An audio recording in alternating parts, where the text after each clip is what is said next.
MG's latest electric vehicle has arrived in Australia. It's called the S5 EV and it replaces the super popular ZS EV. So how does it compare to the ZS EV? And is it any better than a BYD Atto 3 or a Chery Omoda E5? You'll know after this video. If you want to read the full review, go to carsguide.com.au. You ready? Let's go. The MG S5 EV is a completely new car. Unlike the ZS EV, which was a combustion car that was later turned into an EV, the S5 EV was designed from the start to be an electric vehicle. And that's super important for everything from the space inside to how it drives. The S5 EV is a bigger car than the ZS EV. It's 153mm longer and 40mm wider, and it shares the same underpinnings as the excellent MG4 hatch. The S5 EV looks a bit like an MG4, but an SUV version, and I think the styling is a massive improvement over the ZS EV. This thing looks snatched with its sleeker shape and a smooth, modern-looking face. There are the blade-like LED running lights sitting atop the headlights, and I really like the treatment to the taillights as well, and the way the boot lid flicks up like that. Far more refined and mature and prestigious look to the ZS EV. And while we're being completely subjective here, I also think it's better looking and more refined than the BYD Atto 3 and Chery Omoda E5 too. The same refinements and modernity is everywhere in this superb cabin as well, from the clean dashboard design and door trims to the steering wheel and the floating center console. This is a really lovely cabin. Now, I know these seats aren't leather, they are PVC and that's plastic, but they feel fine. Better than fine actually, they feel quite good. I love this minimalist and clean dashboard. I love everything about it. I think so much thought has gone into the styling of this cabin, which is remarkable given how much it costs. This is a very affordable electric SUV. Let's talk about price. The MG S5 EV comes in two grades. You've got the entry grade Excite, and then above that you've got the Essence. Now both the Excite and the Essence also come with a choice of battery. There are two types of batteries. There's a smaller 49 kilowatt hour battery, and then there's the bigger one, the 62 kilowatt hour battery. So you can get the Excite with the 62 or the 49, and the Essence with the 62 or the 49, and the prices are on your screen right now. Now I can tell you that those prices are pretty much match for match for the BYD Atto 3, and they're very, very close as well for the Chery Omoda E5 as well. They're cheaper though. This is a much cheaper car than a Hyundai Kona electric or a Kia EV3. So there you are, very affordable. Now, this car that we're in here is the Essence grade, so it's the top of the range car, and it's got the top of the range battery as well. It's got a 62 kilowatt hour battery. But what I'm going to do is I'm going to take you through the standard features for both grades. Ready? Let me show you. So standard on the Excite and Essence are LED headlights, LED running lights, and LED tail lights. Also standard are alloy wheels, and they're 18-inch ones on the Essence and 17s on the Excite. Both grades have proximity unlocking, single zone climate control, a 12.3-inch media display, digital radio, and both have stereos. The Excite has a 4-speaker stereo and the Essence gets a 6-speaker stereo. They both have wireless Apple CarPlay and Android Auto, they both have sat-nav, and they both have a 10.25-inch instrument cluster. The Essence has a few extra items the Excite doesn't get, and we're talking about privacy glass on the rear windows, this huge panoramic glass roof, wireless phone charging, heated front seats, and a power driver's seat. Okay, talking of seats, the Excite grade gets fabric seats and the top of the range Essence gets PVC seats. Yes, PVC is plastic, but it actually feels quite good, and I like the little embossed MG down the center strip of it as well. Now, talking of seats, I want to talk practicality now as well. These seats are quite large, and there's plenty of space up front too. So look, even enough room underneath the steering wheel for my mega legs here. But I really like the design of this cockpit as well. It's very clean, it's very spacious. I love this wireless charging pad up here and this sort of suede like material here that just pops down there, or you can put your phone in that there. There's a couple of cup holders there. Underneath this floating center dash, you've got a really good storage area down here. That's fantastic too. You've got a center console bin in there with USB ports, gigantic pockets in the doors as well. And just in terms of the functionality of all the controls, it's so good to see volume controls back again, and a fan control back again, and actual tangible controls for the climate as well. That's a good thing to do. It's nothing worse than having to go onto a screen to change the volume or the fan or something like that. So it's great to see that MG has made sure that you've got real dials there. Let me show you the back seat. Okay, back seat. Now look, before we talk about what it's like to sit back here, I just wanted to show you the size of the door aperture as well. That's really important in terms of getting in and out of a car. I know that sounds silly, but when you live with a daily, or you've got someone who's a bit older with you or a bit younger with you, that makes all the difference. And the doors open quite wide as well. So that's good to see. Gigantic door pockets as well in these doors too.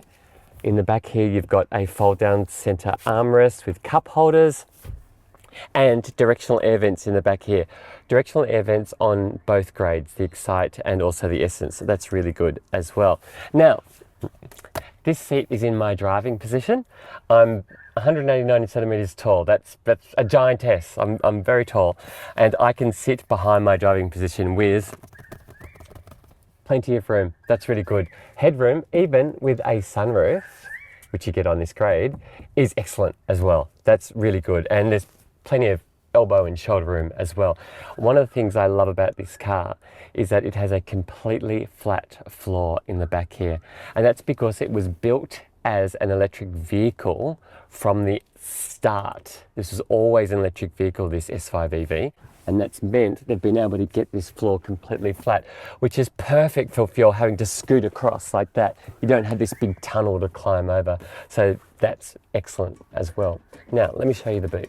All right, let me show you the boot. Here it is right here. Now, it is 10 litres bigger than the boot previously. So the ZS EV's boot. So it's 10 litres bigger than that. That makes all the difference.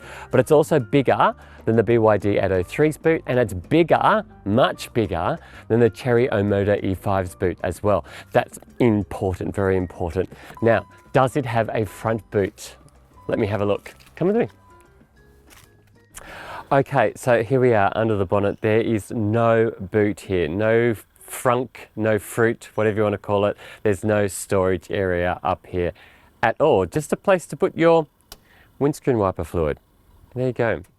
Okay, should we go for a drive? Let's go for a drive. Now, first of all, the shifter.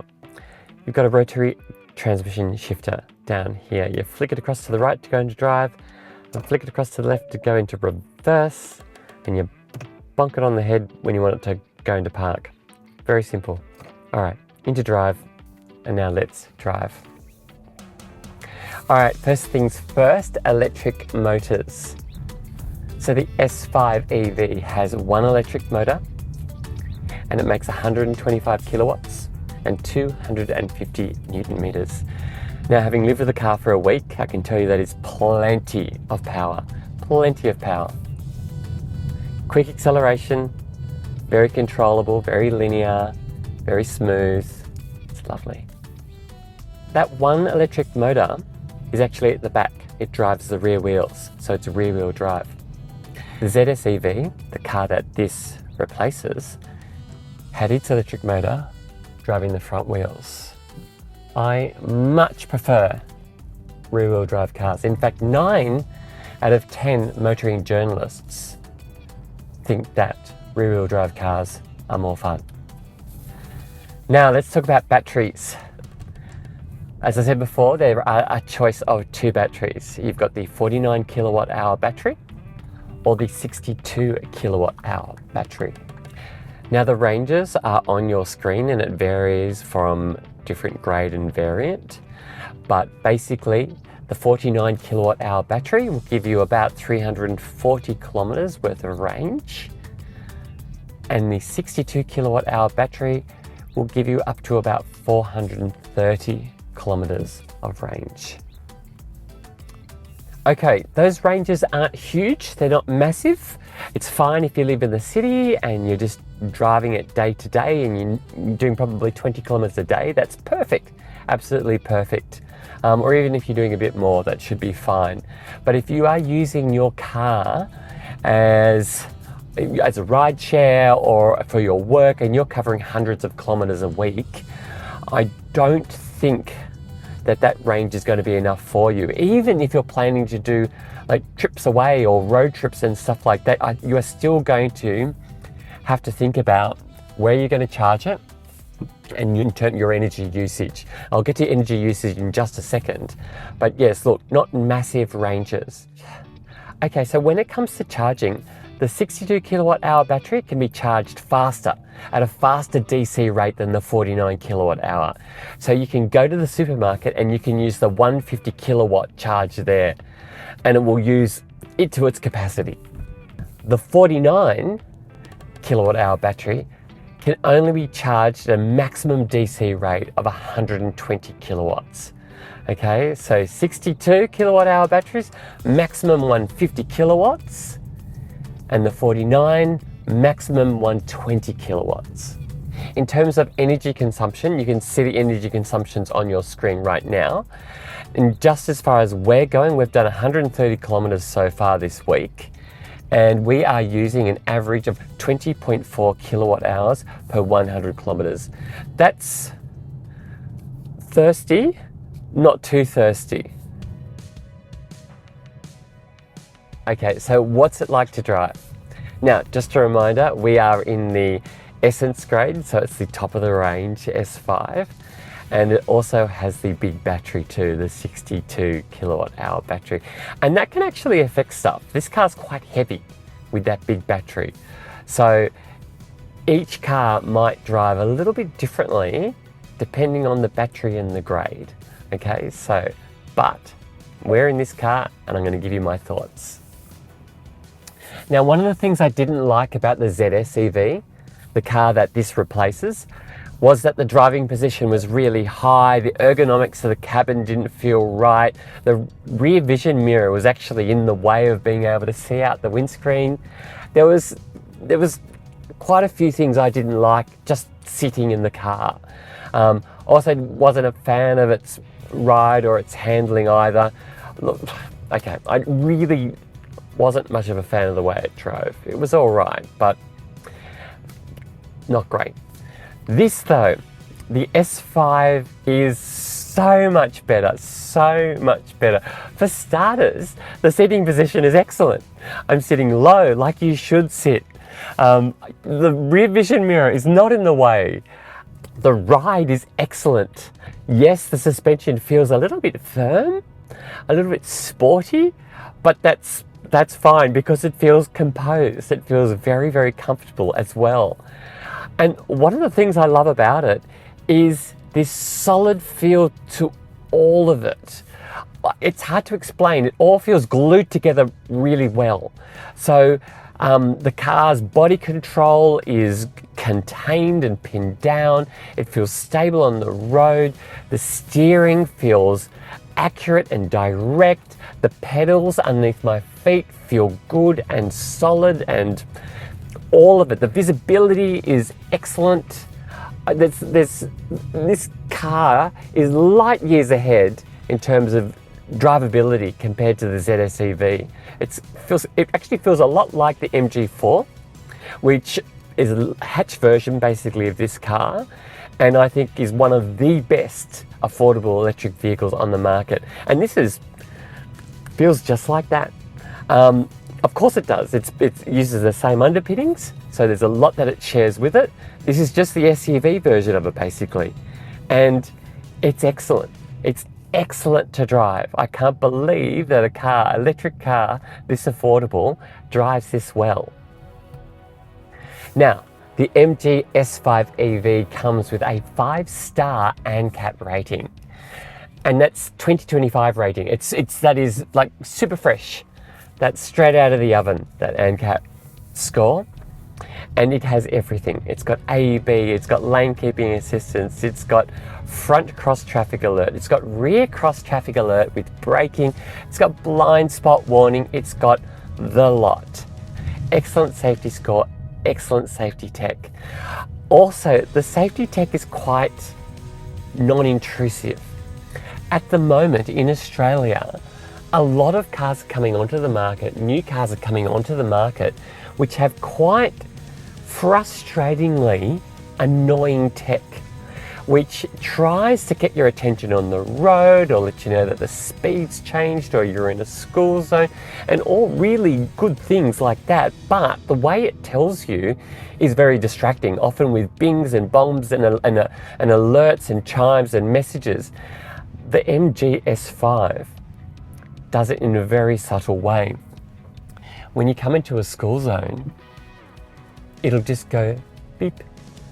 And it's enough for you to look down and go, oh, I'm in a school zone. So it's that type of tech which works with you as a driver. That's so much better than stuff that works against you, I feel, as a driver. So yes, well done MG there. Now, in terms of ownership costs, the S5 EV is covered by MG's 10-year, 250,000 kilometre warranty. Now that is outstanding. The average Aussie family does about 10,000 kilometres a year, 20,000 maximum. So that's plenty of time. If you were though a rideshare driver, Uber driver or something like that, 250,000 kilometres? I was talking to an Uber driver just the other day and they clocked that up easily in a couple of years. So I'd be a little bit concerned about this warranty if you were using this car as a rideshare, but as a private car, your family car, no problems at all. 10 years, magnificent. The MG S5 EV is much better than the ZS EV it replaces. And with the way it looks, the way it drives, its features and its price, it's not going to get beaten by its budget rivals either. That's the BYD Atto 3 and the Chery Omoda E5. But the thing that really seals the deal for me is the 10-year warranty. That MG has been in Australia so long now. It has 87 dealerships around Australia. And for me, that would provide really good peace of mind. Now, of course, over the next few months, we're going to be getting all of the variants of the S5 into the CarsGuide garage. So check back for our reviews then.